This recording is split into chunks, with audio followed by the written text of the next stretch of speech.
for 8 months na linakad namin.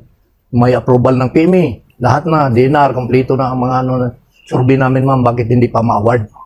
Mahal naming Pangulong Marcos, pakiusan lang po, tulungan mo po kami dito sa problema namin ito tungkol sa lupa sa Navy Base. Yan lang po ang iniling namin sa inyo, mahal naming Pangulo. Actually, matagal na kami dyan.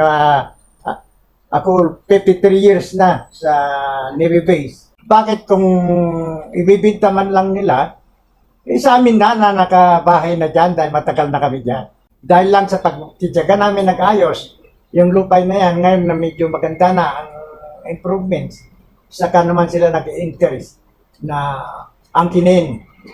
Pero ang masasabi ko lang dyan, dumaan kami sa magandang proseso.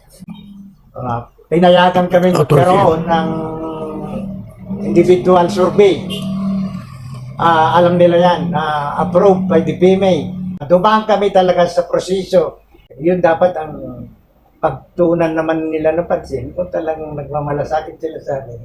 Kami mga retired military, retired government employee, lalo na kay Presidente Ferdinand Marcos dahil kapwa rin namin Ilocano, gusto namin sana naman mabigyan kami ng katarungan dito sa Navy Base Homeowners Association.